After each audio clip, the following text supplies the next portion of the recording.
Et yo l'équipe, ravi de vous retrouver aujourd'hui pour cette nouvelle vidéo et programme du jour. Je vous propose tout simplement de voir l'évolution de mes Ectatoma tuberculatum, de voir un peu comment ça évolue, comment ça grandit, qu'est-ce qui se passe dans cette fourmilière.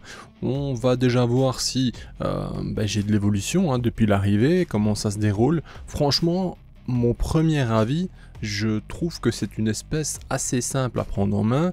Après je pars avec quelques ouvrières, donc c'est certainement plus simple que lorsqu'on a l'étape de fondation, bien que j'ai vraiment l'impression que ce soit une fourmi qui a du bon, enfin qui en veut quoi. Dans l'idée, ça n'a pas trop de mal à évoluer, j'ai l'impression, ça me semble assez simple.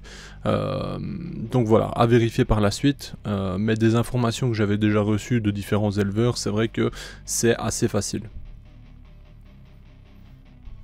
Bon comme on le voit, il y a quelques restes, forcément, je les nourris régulièrement avec des blattes, elles ont toujours accès à un bouchon d'eau, bien qu'il y a justement une sorte d'évaporation d'eau qui se fait dans le nid, donc elles ont accès à de l'eau, mais bon, je préfère m'assurer que ce soit toujours disponible. Je mets également un bouchon de liquide sucré qu'on voit bien crade à votre gauche à l'instant, mais bon, ça voilà, c'est elle qui le salisse, il n'y a pas de problème avec ça, personnellement, tant que j'ai pas de petits acariens qui se baladent quelque part dans cette fourmilière, aucun souci pour moi.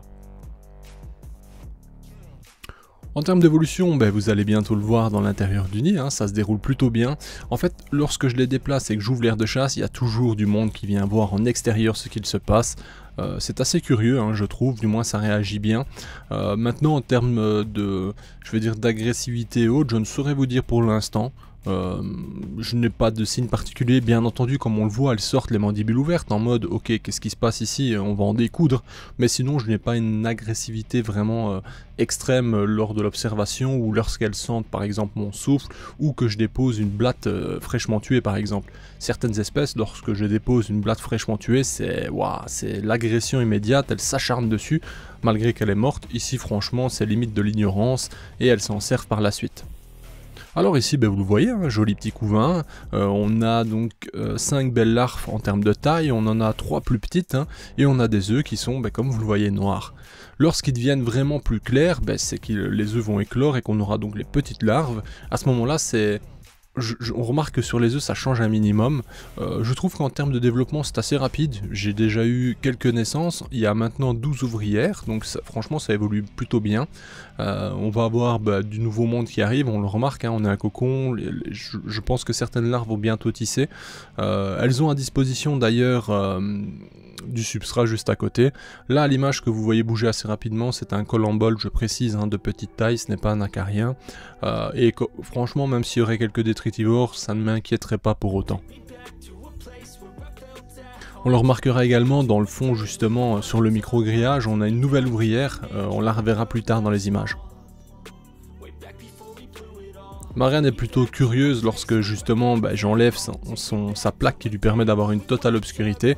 Je n'observe que très rarement qu'elle sort dans l'aire de chasse, et les seules fois où je l'ai vue aller dans l'aire de chasse, elle allait consommer directement du liquide sucré, voilà, parce que les blattes généralement elle les rentre, ça arrive qu'elle rentre certaines parties des blattes et que les larves consomment d'ailleurs directement sur celles-ci.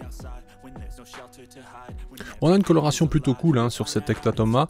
On a, pareil, j'ai envie de dire, je peux même pas appeler ça une texture, mais vous voyez leur chitine, elle a l'air très particulière. On voit, c'est une sorte de petite carapace avec des pointes et tout, c'est quand même vraiment atypique. C'est une espèce...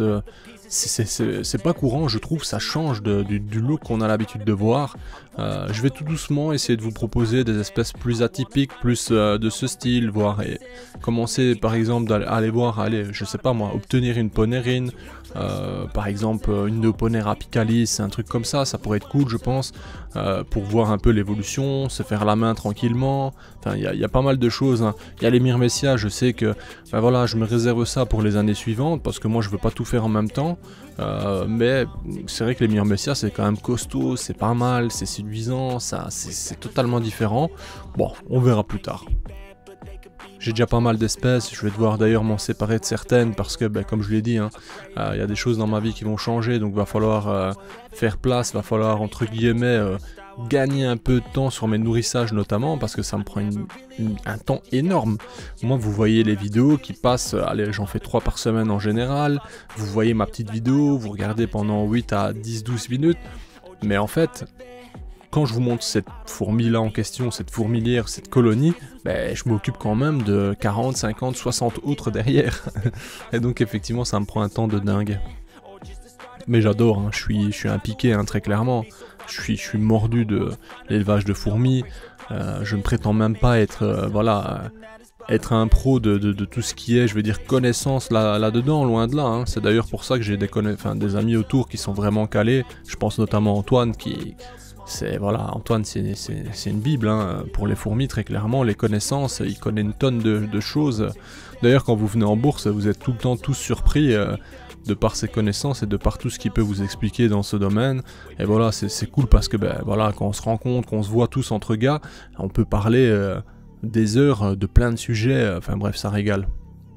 Bon, je dis entre gars, hein, c'est juste que voilà, y a pas de nana dans notre groupe, mais c'est pas, on les refuse pas, hein, sincèrement. C'est juste qu'actuellement, ce n'est pas le cas.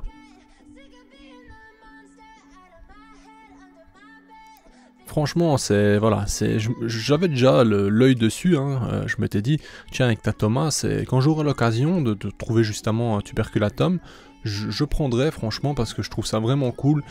Les autres Ectatoma, il y en a des jolis, mais je suis moins attiré. Celle-ci, je sais pas, elle a un petit truc en plus, la coloration, la taille, c'est assez chouette, et au final, je ne regrette vraiment pas mon achat. Je suis assez satisfait. J'ai hâte de voir comment ça évoluera par la suite.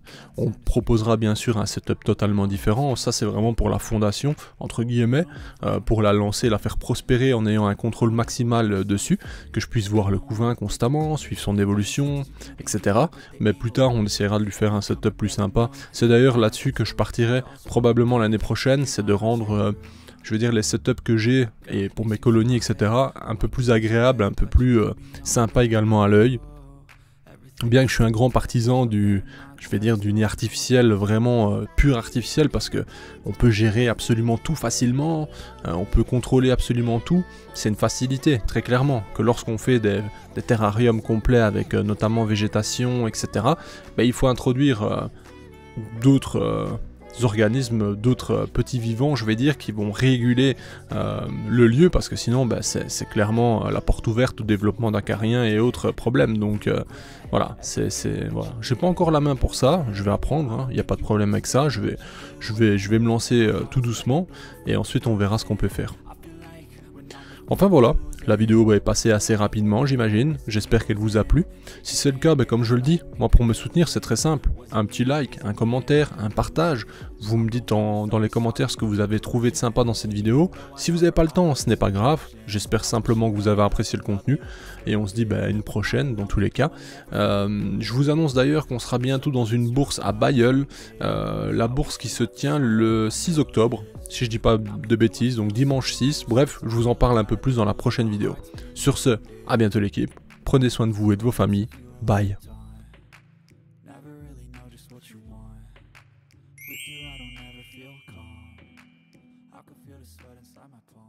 Hey, si toi aussi tu as apprécié la vidéo, n'oublie pas de t'abonner, de laisser un like, voire un commentaire, ou même de nous suivre sur les réseaux. Merci et à bientôt l'équipe.